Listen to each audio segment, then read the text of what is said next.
امریکہ کے national oceanic and atmospheric administration کا کہنا ہے کہ ایک شدید شمسی طوفان زمین کی جانب گامزن ہے، جس کے سبب حال ہی میں یکے بعد دیگرے آنے والے شمسی طوفانوں سے زیادہ توانائی کے گرڈ متاثر ہو سکتے ہیں۔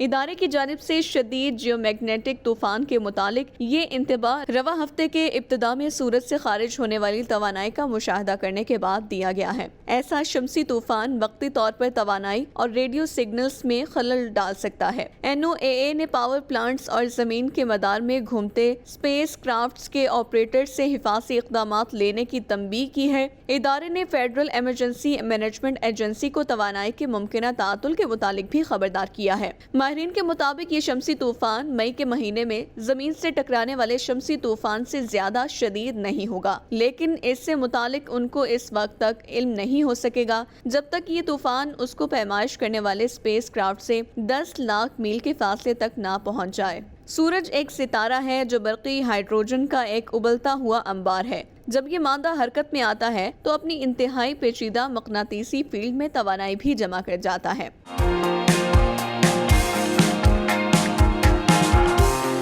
یہ مقناطیسی توانائی روشنی کی شدید چمک یا شمسی شعلوں کی صورت میں اور بڑی مادی اور مقناطیسی فیلڈز کی شکل میں خارج ہوتی ہے، جنہیں شمسی طوفان کہا جاتا ہے۔ یہ شعلے زمین پر ریڈیو کی مواصلاتی نظام کو درہم برہم کرتے ہیں۔ ہر شمسی طوفان میں دنیا کے تمام جوہری ہتھیاروں کے مجموعے سے 1 لاکھ گنا زیادہ توانائی ہوتی ہے۔ اگرچہ یہ خلا کے وسیع حصے میں پھیل جاتی ہے، سورج ایک وسیع گھومتی ہوئی آتش بازی کی طرح گھومتا ہے، جہاں سے وہ خلا میں ہر طرف اخراج کرتا رہتا ہے۔ اگر ان میں سے ایک ہمارے سیارے کی طرف رخ کرتی ہے، جس کی مقناطیسی فیلڈ زمین کی مقناطیسی فیلڈ کے ساتھ موافق ہے، تو دونوں فیلڈز ایک دوسرے کے ساتھ مل بھی سکتی ہیں۔ جب شمسی طوفان قریب سے گزر جاتا ہے تو زمین کی مقناطیسی فیلڈ ایک لمبی دم کی شکل اختیار کر لیتی ہے، اور جب یہ مقناطیسی فیلڈ واپس ٹھیک ہو جاتی ہے تو وہ ذرات جو چارج ہو چکے ہیں وہ بڑھتی ہوئی رفتار کے ساتھ زمین کا رخ کر لیتے ہیں۔ جب یہ ذرات زمین کی فضا سے ٹکراتے ہیں تو وہ جلنے لگتے ہیں، جس سے معروف شمالی اور جنوبی لائٹس کا منظر سامنے آتا ہے۔ تاہم زمین کی مقناطیسی فیلڈ میں اس خلل کے اور بھی زیادہ سنگین اثرات ہوتے ہیں۔